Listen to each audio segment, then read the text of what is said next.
అతి ముఖ్యమైనటువంటి నాట్యాంశం. దీని పేరు సిద్ధేంద్ర యోగి తెలుగు జాతికి చెందినవారు. ఈ భామాగ్రామాన్ని పూర్వవృత్తంలో 3 రాత్రులు పూర్తిగా 3 రాత్రులు ఆడేవారు. అప్పుడు పరిస్థితులు ఇప్పుడు అరగంట ఆడుతున్నాం. ఇప్పుడు మాట్లాడాలి ఎక్కువగా వచ్చింది ఓపిక. ప్రజలకు వినియోగం 3 రోజులు అరగంటకి ప్రదర్శించడం జరుగుతుంది. సరే, సత్యభామ జడ గొప్పది, దాన్ని అదే తెలుసు. ఆ గొప్ప జడని పొందడానికి కోరుతుంది సత్యభామ. ఆ జడని అలంకరించుకొని కృష్ణ కోసం ఎదురు చూస్తూ ఉంటుంది. సరే, ఇందులో వేదిక మీద మనకు కనిపించే పాత్రలు 2. ఒకటి సత్యభామ, 2 మాధవి. కృష్ణుడు కూడా ఉంటాడు, కానీ వేదిక మీద కనిపించదు. పాత్రలు 3. నక్కలు భామ కలాపం. కలాపము అంటే చాలా ఉన్నాయి. ప్రధానంగా తోడు విడదోసుకోవడం, తన బాధని వెళ్ళకపోవడం, ఆట అనేది సత్యభామ తోడు వెళ్ళదోసుకోవడమే ఈ భామ కలాపం.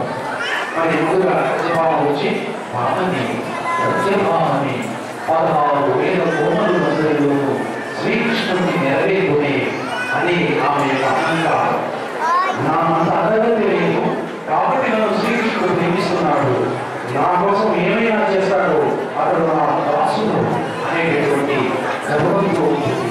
ఆ గర్వాన్ని ఖర్వం చేయడమే శ్రీకృష్ణుడు చేసేటటువంటి పని.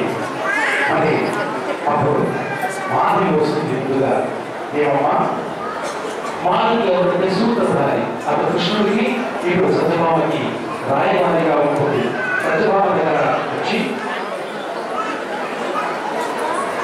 సత్యభామ యొక్క సంతోషాన్ని శ్రీకృష్ణుడు జరగేస్తుంది. అయితే సత్యభామ అడుగుతుంది, సత్యభామని మాట్లాడుతుంది, మాధవి నా ఆత్మని చూసావా? నీ ఆత్మకి రూపమాలు ఎలా ఉంటాడో నాకు తెలుసు. నీ గురించి చెప్తే చెప్తాను. ఎక్కడైనా ఆడవాళ్ళు మగవారికి పేరు చెప్తారా? ఆ రోజుల్లో మగవారికి పేరు భర్త పేరు వస్తుందని చెప్పేవారు కాదు. ఈ రోజుల్లో ఏం జరుగుతుందో మనకు తెలుసు. ధర్మాన్ని బట్టి, కాలాన్ని బట్టి మాట్లాడి ఇప్పుడు తప్పని అప్పుడు ఇవ్వని కాదు. ఇది ఓకే, అది ఓకే. కాలాన్ని బట్టి ధర్మం మారుతుంది. ఆటపడుతూ తన మగ పేరు చెప్పడం సిద్ధు కాదని తెలిసింది శ్రీకృష్ణుడే కదా అని మాధుడు అంటే మాధవి ఎలాగైనా ఆత్మని నిర్మించుకోవాలి, నీకు వారాన్ని నిర్మిస్తాను అని ఆశపడుతుంది. ఈ వారాన్ని ఒకటి కావాలి, దానిలో పాటు నీ ముఖ్యం కూడా ఇస్తేనే నేను శ్రీకృష్ణుని తీసుకువస్తాను అని షరతు పెడుతుంది. ప్రాణంతో సమానంగా చూడడం, భద్రతకి ముంకర ఇవ్వడం చాలా అసంభవం. కానీ తన కృష్ణుడి కోసం ఆ ముంగిరని కూడా తీసి ఆదరిస్తుంది. అప్పుడు మాధవి వెళ్తుంది. శకునాలు బాగున్నాయి, మాధవి వెళ్ళి ఆ శ్రీకృష్ణుడు తీసుకురా అని పంపిస్తుంది. ఈ రోజు కృష్ణుడి కోసం ఎదురు చూస్తూ